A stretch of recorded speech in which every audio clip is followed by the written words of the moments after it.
What's up, YouTube? Welcome back, Seekers, man.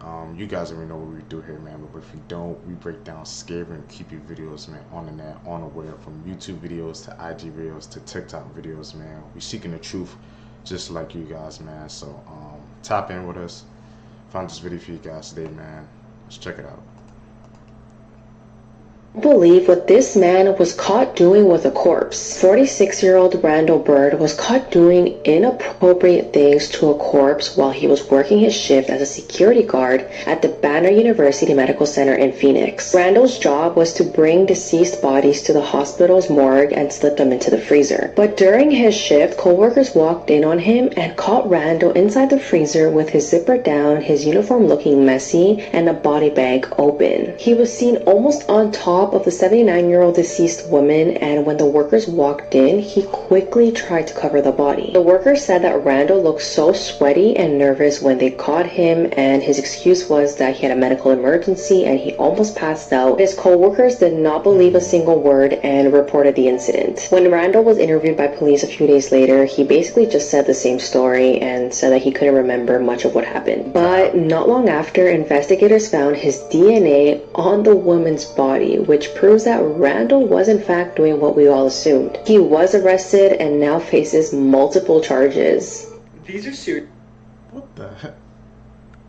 Only a couple seconds in, man, and he's freaking, oh, the freaking blowing my damn mind, bro. You getting trusted, man, I guess, for putting freaking bodies in the freezer, man, and you doing something you have no freaking business doing, bro. Freaking deceased bodies at that, man. What the hell, bro? And him just sticking to the lie, bro. Like, you know, just freaking, like I said, I don't get people like that, man. You get caught in the act and you still sticking to the lie. Like, it's over. The jig is up. You're caught. There's no point of lying, man. You can't, you're not getting out of that one, buddy, bro. Seekers, man. Tell me what you guys think down below, bro. That's just freaking disgusting. Serial killers explaining why they kill. I don't know. Would you have hurt those people? Why did you kill those people? No comments. No comments. I cannot answer it at this time. And that's why you killed them. Right. Right. Not because I was angry with them, not because I hated them, but because I wanted to keep them with me. Nonetheless, Yeah. you killed 7 men. Yes, you And did. I'm asking you, what got you to kill the 7 And men? I'm telling you because the cops let me keep killing them, Nick. Don't you But get it? not every Disgust. What the if you could just see, like, through each of those interviews, man, it showed no freaking remorse. You saw how the freaking one was smiling, and the one at the end called me, man. She just said because the cops wasn't doing their job, they just kept letting me do it, bro. I'm like, what type of an excuse is that, man? She said she killed 7, man. Like, bro, damn, bro, that's freaking brutal. Check out all those freaking people, man. Like, all those freaking people they take out, man. How it affected their families and stuff, bro. That's always the question I'll be asking, bro. Like, it really affected, like, the freaking people around them, bro. Crazy. See, cause you know what to do. Interesting facts you didn't know about. The McDonald's McRib is a restructured meat product made from pig innards, tried hard and scalded stomach. McDonald's strawberry milkshakes aren't 100% strawberry. It contains up to 50 chemicals, which is more than a conventional fertilizer. The cheese at fast food chains is loaded with so many artificial chemicals, flavors, and preservatives that it is barely even cheese. These are people with real.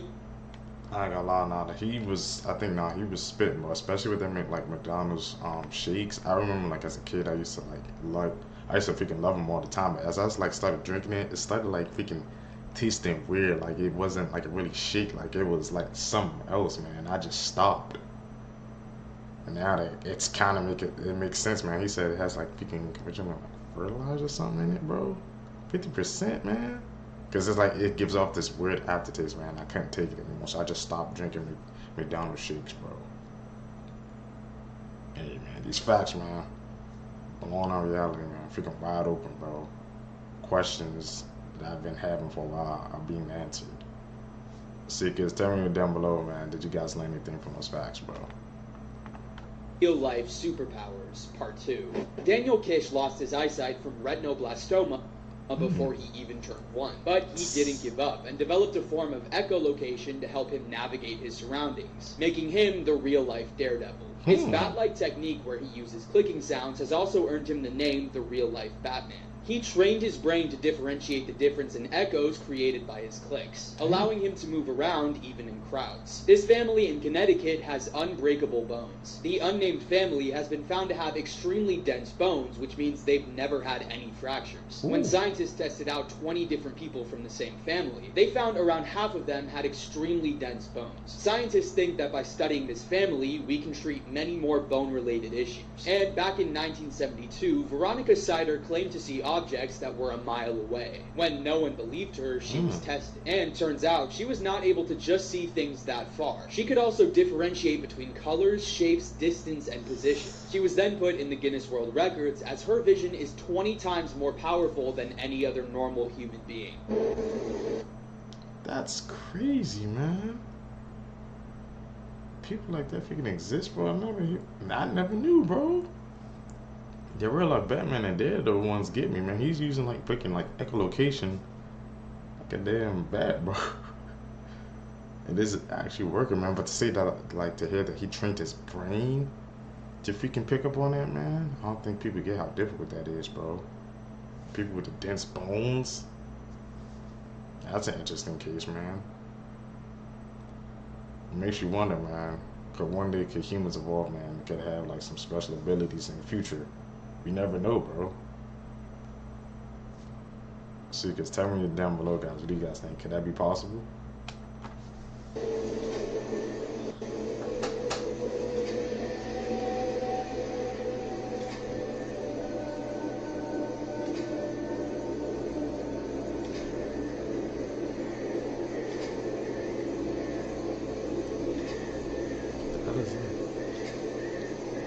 This man was playing with his son, but suddenly...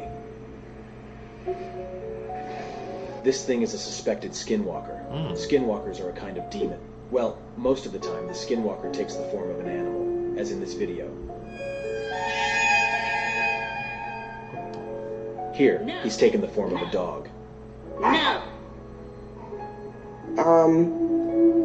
Let me see. I'll know if she's my dog. Merlin, sit. Turn around. Turn around. Lay down. You're not my dog. Fortunately, this woman knows her dog well and didn't make the mistake. So you're probably wondering where these things come from. They come from Navajo culture and are malevolent spirits that can metamorphose, take over, or take on the appearance of an animal or a person in order to deceive and manipulate us. Like here, for example. In this video, we see a skinwalker who has taken on the form of a man. Oh. Hey, neighbor. Is it hot in here, or is it just a little cooler? Most of the time, they hang around at night and near places where there are forests, and their presence is very often accompanied by a blood-curdling scream. Like this one, for example.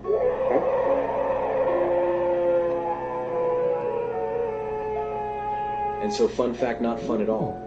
In fact, skinwalkers are basically wizards who've killed their loved ones. Subscribe and tell me things I should make a video about. You was spit, man, with the freaking skinwalker theories, bro. That was freaking crazy, man. Especially, man, he said with the dogs falling on his axe, saying sit, turn around, lay down. And the dog was following like his every command like that. And that's how we knew, bro. It's like he had to test the freaking dog, I guess, to make sure it was even his, bro. Because it was a skinwalker, man. I didn't know they can move the freaking animals and stuff like that as well. Interesting. Very interesting. I'm definitely going to do some more research on the skinwalkers now, bro. What do you guys think, man? Are they real or are they theories, bro? Are you ready to have your heart broken? This is 22-year-old Itiana Spruill from New Jersey. She got a year in jail. She got a year in jail because her 6-year-old son killed her 4-year-old son with a gunshot wound to the head. You see, the 6-year-old had been playing with mommy's gun at about 11 a.m. on a Saturday, and he decided to put the gun to his 4-year-old brother's head and pull the trigger. And the mother was charged with a weapons violation. She went to trial and was given a year in jail for her charges. But the everlasting trauma of knowing that your child that you love with all your heart, that you let play with a gun, murdered your other child that you love with all your heart, that you let play with your other child who had a gun all alone, it's just so heartbreaking. Don't you agree? Hi, can someone Oh yeah, I agree. I think that's a tragic case, bro. She ain't even look. She's I ain't gonna lucky she ain't freaking got it. It could have been like way harsher, way freaking longer for her, bro. Why would you let a 6-year-old play with the freaking something like that anyway, man? That's a weapon. That's not a toy. That's not something to be you play with, man. You get that to, I guess, protecting your family. And a 6-year-old, bro. Freaking took his younger brother, man. Freaking traumatized him, bro. And the freaking mom, man, like you said, like how the freaking mom feels, bro. Your son took out your other son because he was playing with a weapon that I guess you allowed him to do. People, man, they gotta be freaking. You gotta pay attention nowadays, bro. Like I say, because you never know what can happen, man. Don't play with freaking weapons, man. That's not a toy, bro. explain to me why this man is not in jail? This is the owner of Return to Nature Funeral Home in Colorado Springs, Colorado. After a report of an abhorrent smell on his property, authorities raided it and found 115 improperly stored, decomposing bodies. The CBI announced today that that number has actually risen. The number of individuals found is up to at least 189, and they said that number could increase. This man and his wife were selling grieving families fake ashes, allegedly. So why is this man not in jail yet? Can they not get him on anything? So he just walking away scot-free, man, with almost freaking like 200 damn bodies, bro. He didn't freaking dispose of, bro. And accused of being with fake ashes, man. And he's just walking out scot-free like everything's fine and dandy, bro. Goes to show you, man. Like I said, sometimes about the system, bro. Sometimes it's good, sometimes it's bad, bro. Just gotta find a way, man, to make it better for people's families all around, man. That's crazy, bro. They have almost like 200 freaking bodies he didn't dispose of properly, man. I wonder how much freaking money he made off that as well, bro. And he just walking around scot-free. And then, bro. Seekers.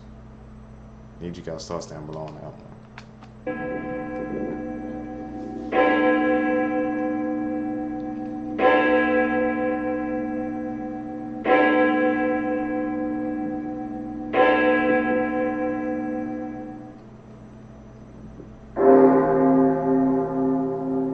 These are actors with tragic pasts. Part 1. Tom Hardy is known for his roles as the main villain in multiple films like Venom. But before all this fame, he was constantly breaking the law. Tom got expelled from his boarding school and had issues with drinking and drugs. He also got arrested multiple times for stealing and gun possession, and finally went to rehab after he woke up drunk and covered in blood and puke. Next, Ben Affleck has had drinking problems that were well known since 2001. His drinking habits developed from an alcoholic father and his parents' divorce. Even after becoming a big Hollywood star, Affleck's history of hard partying and failed relationships hasn't changed. Before Mark Ruffalo became the Hulk for the MCU, he had a tough past. Half of his face was left paralyzed back in 2000 after surgery to remove a benign tumor. And in 2008, his brother was shot in his apartment. And the only key witness of the case lost his life from a drug overdose, leaving the case unresolved to this day. Finally, Paul Bettany's hit-or-miss movies almost made him give up on acting, until director Joss Whedon decided to cast him as Vision in Avengers Age of Ultron. But his history was worse. He lost his 8-year-old brother in a car crash when he was just 16. And to deal with the pain, Paul turned to drugs and alcohol. This is one of the most... Freaking actors, man. They really be having something that tragic like their freaking past and stuff, man. Tom Hardy and Paul Bettany, bro. And even Mark Ruffalo, man. I never knew, bro. But to show you, man, how like people in Hollywood, bro, like how And I guess it's the same as true, man. Like they be having some dark past, bro. It's freaking crazy, man. All the stuff they had to go through to get to, and they had to, I guess, the success they had now, man. But to see what they had to go through individually, bro. It's a shame, man. Just sometimes you gotta keep pushing, bro. It's light at the end of the tunnel, man. It's crazy, bro. Especially with the Mark Ruffalo, man. Because I knew him since the Avengers in 2012. The hell that happened to his brother, bro? It's just a sad case, man. Wild true crime stories I have ever heard, and it seems like all of the news outside of TikTok is just ignoring it. So the three men you see behind me are named Ricky Johnson, David Harrington, and Clayton McGinney. And all three of them have two things in common. One of those things is this man, Jordan Willis, and the other thing is they were all found at Jordan Willis's house, no longer alive. You see, all three of these men went to their friend Jordan's house to watch the Kansas City Chiefs game, and then 3 days later, they were discovered still at Jordan's house, with all three of them no longer being alive. Now, if you thought that was weird, just wait, because it keeps getting weirder from here. Friends of the men allegedly called Jordan's house to try and get an answer and figure out where the men were, but nobody answered the phone. One of the friend's fiancés also apparently went to the house to knock and try and figure out where their fiancé was, but there was no answer, so the fiancé decided to break into the basement of the house and eventually discovered a body on the back porch of the house. Police were called shortly after this discovery, and they apparently discovered 2 more bodies in the backyard. And yes, it was these 3 men that were found deceased. Now, to make this even more wild, Jordan, who is still alive, by the way, has not only not been charged with anything, but he's also apparently moving out of the house right now, as there was recently a U-Haul spotted in front of his house. According to police, there are no obvious signs of foul play, and investigators are still currently waiting for the medical examiner's report. Police are also apparently waiting on a search warrant so they can search Jordan's house. Now, according to the mother of David Harrington, who was one of the men that were found deceased, Jordan allegedly told the police that his friends froze and passed away, which is very odd for 3 people to just freeze outside of a house. It doesn't make any sense. Now, I'll be sure to update y'all and give more coverage to this story, since it seems like many news outlets are not wanting to cover it for whatever reason. That's freaking crazy, bro. 3 friends, man. Going over to another friend's house to watch the game, man. All of them end up gone. And obviously he has to be the prime suspect, but he's not even a suspect, man. He just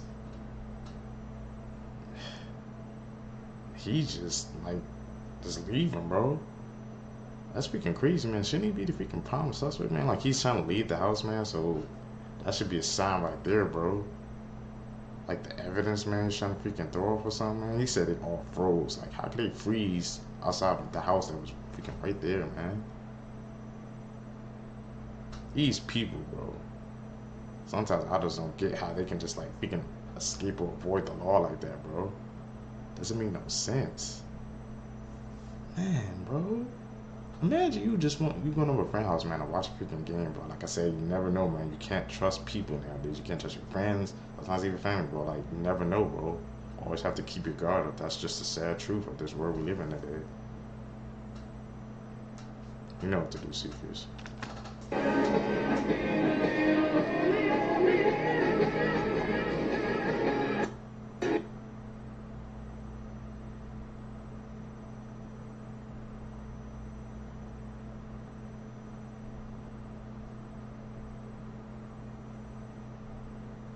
If you're rich, you can do whatever you want, like post bail after allegedly murdering 4 young women.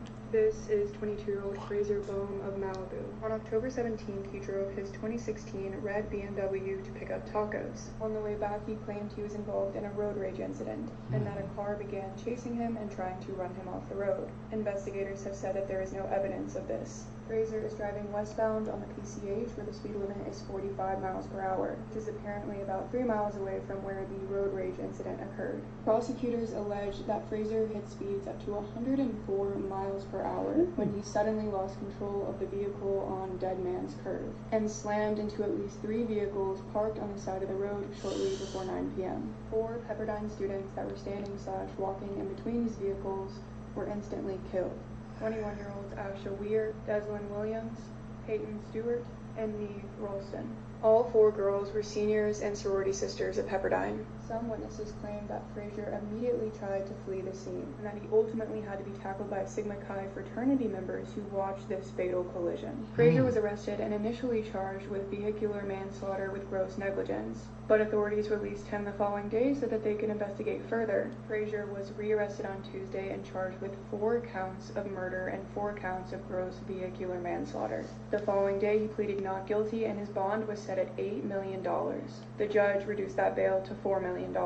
This past Friday, Frazier was able to post that bail, which would be around $400,000 cash, and he's now free until the conclusion of his trial. A preliminary hearing is scheduled for December 15th. This is by... It's freaking crazy, bro. That freaking case, man, because he was freaking... I don't know what the hell he was doing. Like he said, it was road. He said it was somebody was following him off a road rage, but that wasn't the case, man. He was going that freaking fast in an area like that, bro.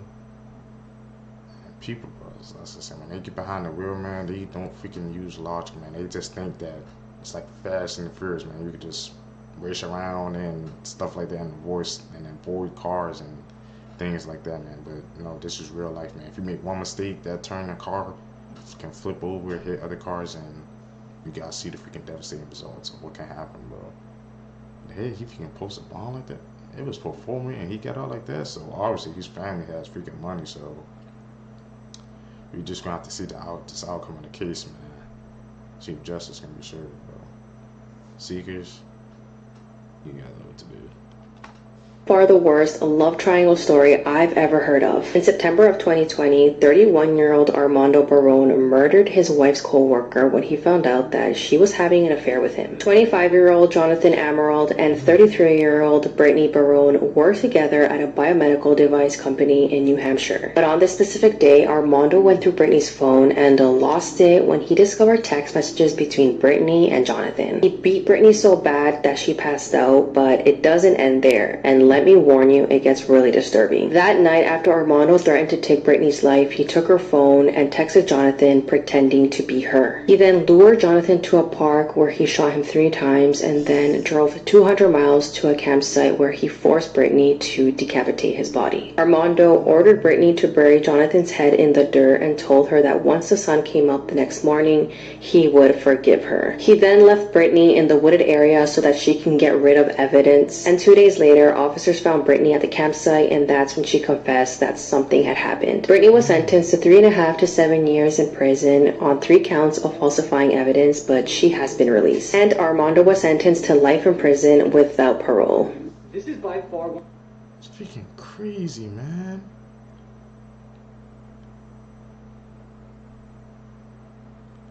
People, bro, when they have their freaking affairs, bro, they don't realize, man, how it affects, man, freaking the other person in a relationship, bro. You don't know if they're gonna freaking snap or something else gonna happen, bro. In that case, he snapped, man.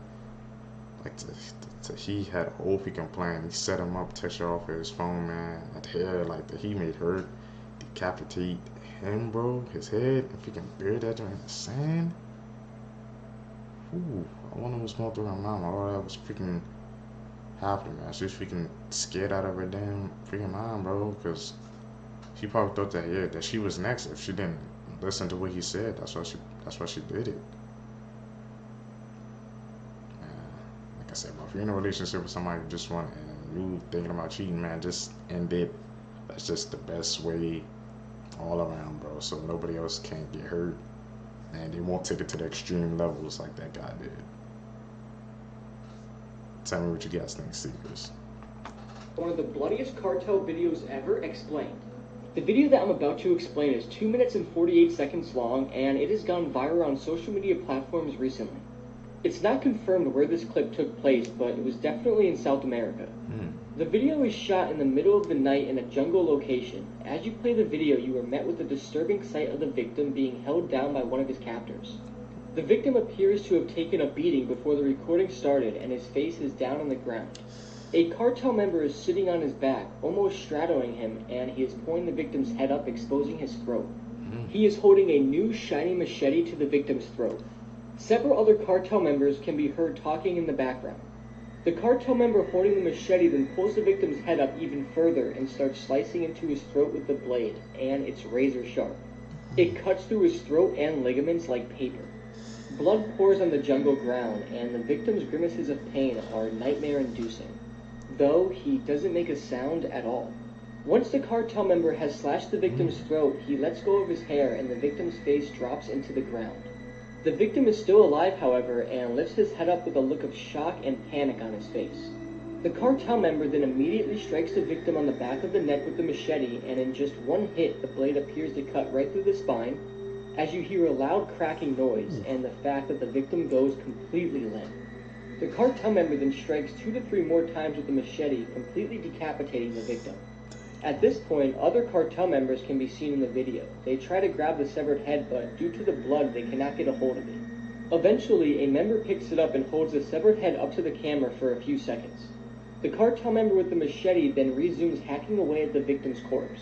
He cuts off the victim's right forearm in a matter of seconds. He then cuts off the other arm and holds it up to the camera. He is dismembering the corpse extremely quickly. He then cuts the victim's legs off at the knees, though this takes longer than the beheading and the dismemberment of the arms, though he is still doing it in an extremely quick manner. Every time he cuts off a limb, he throws it into a pile where he threw the other limbs and the severed head. It's literally a scene straight from a horror movie. He then cuts both legs off and then appears to start cutting the victim's chest open. But this is where the video concludes. In all the videos I covered, I'd never seen such a sharp machete being used. It was cutting through the victim's body so quick.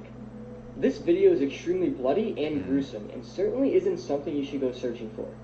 It's crazy to me that such cruel acts like this happen daily, and there's honestly nothing we can do about it, or there is, and the world just chooses not to.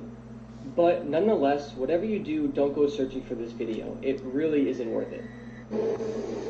That's the thing, man. Those videos that he always freaking says, man, sent to chill down my damn spine, bro. But like I said, all those, I just hear like what he said at the end, all those freaking videos and stuff be going up, but why isn't anybody doing anything to stop it, bro? That's the true question, man. You gotta stop freaking people like that, bro. They're just committing these evil acts, man. It's just like, I don't know how they keep doing it, and they like, they freaking posting on the internet online somewhere, and people seeing this stuff, so obviously, man, people and stuff are seeing this, man, but nothing is going down to, I guess, to stop it. Something's corrupt over there or something, man. Something's happening over there, bro, that we don't know about. So those videos, man, every single time he describes them, bro, you don't need to freaking watch the video. The way he describes it, it's like it says, a damn freaking, like it's coming out of a horror movie, bro. Seekers, tell me you guys thoughts on that.